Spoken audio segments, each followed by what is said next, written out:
All right, folks, day 2, we continue our parable pastor's devotional series this week, and we are using Matthew chapter 13.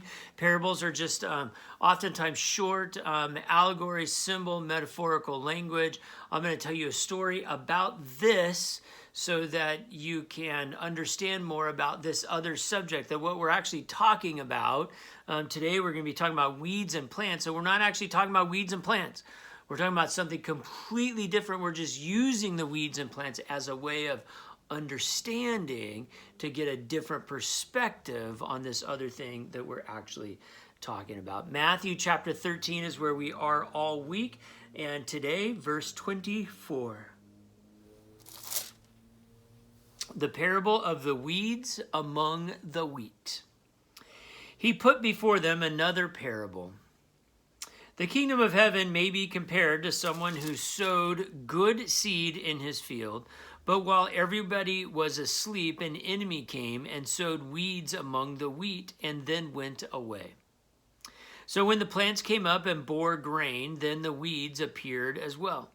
And the slaves of the householder came and said to him, Master, did you not sow good seed in your field? Where then did these weeds come from? He answered, An enemy has done this. The slave said to him, Then do what you want to us and go gather them. But he replied, No, for in gathering the weeds you would uproot the wheat along with them. Let both of them grow together until the harvest. And at harvest time I will tell the reapers, Collect the weeds first and bind them in bundles to be burned, but gather the wheat into my barn. All right. Now, yesterday was the parable of the sower. You probably heard lots of sermons about the parable of the sower. You've probably heard fewer sermons about the parable of the weeds among the wheat. And a couple reasons for that.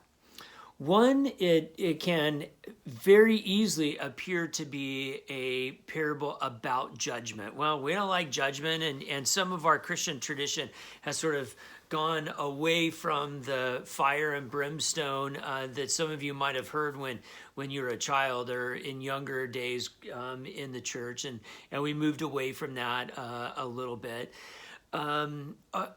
Also, there's always a question about who gets to do the judgment and who gets to do the condemnation. And you can see that question is in this passage. And for that reason, we ought to think about it, but I don't want to spend too much time on the condemnation and the judgment portion of this passage, because let's be honest. Judgment is not our job, right? Judgment is the job of the Creator.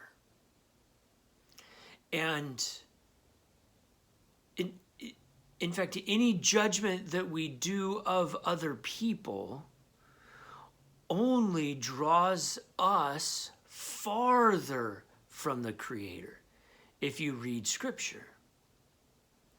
Right? So why are you pointing out the speck in your neighbor's eye when you have a log in your own eye? Right? It's words of Jesus. That we shouldn't judge others. The judgment is the work of God.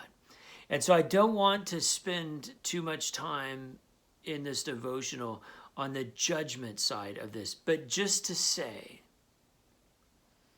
it's not our job. It's not our responsibility.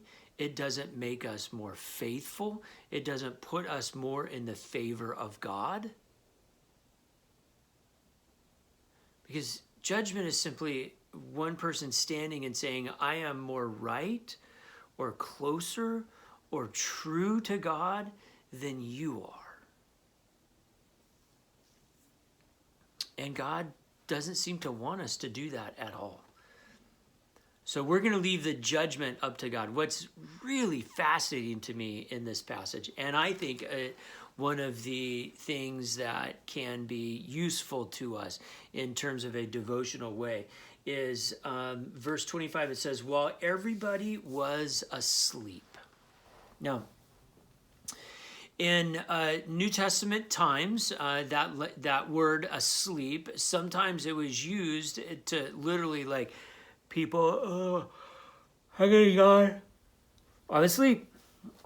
Other times it was actually referring to people who were spiritually, sort of spiritually asleep. That they were not awake to God. They were not pursuing their faith. That they were ignoring, and we see these kinds of differences. So Jesus goes into the garden and he prays, and he leaves 3 disciples, and he goes deeper into the garden, and he comes back and they're asleep. And he says, really, you're asleep? I've only been gone a moment, you're asleep? And the question is, are they like tired and they're asleep? Or have they closed their eyes and gone, are they in a spiritual slumber? Well, let's consider that that's what this passage means.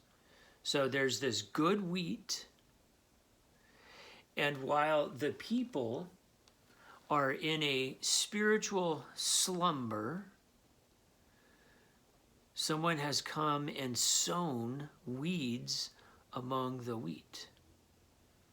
Now, judgment is not our job.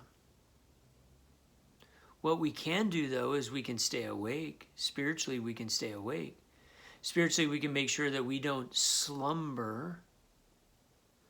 Spiritually, we can make sure that there's not sort of cracks in our spiritual armor, our defense, that let different ideas or concepts or ways or temptations enter in. You see, I think of this as like temptation, that I spent some time of spiritual slumber. I looked away from God for so long that what it did was it weakened me to the point that then other ways of living and decisions and my will and temptations could be planted into my life.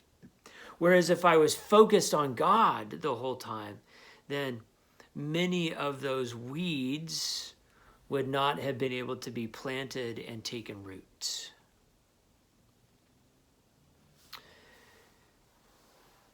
And so, again, I think 2 questions today. 1, are there weeds that have been planted in your life that you can identify, things that not helpful to your spiritual journey, that right now you can ask God to begin removing them? Question number 2, and I know this one's sort of preaching to the choir. I mean, you all taking part in this devotion means that you are yearning not to slumber in your faith. But are there places where you are not fully awake to the presence of God? And are there things you could do to try to wake yourself up to the presence of God there? Worship more, study more, serve more, read more, pray. I don't know what it is for you. How is it that you could stay awake spiritually a little bit longer? God bless.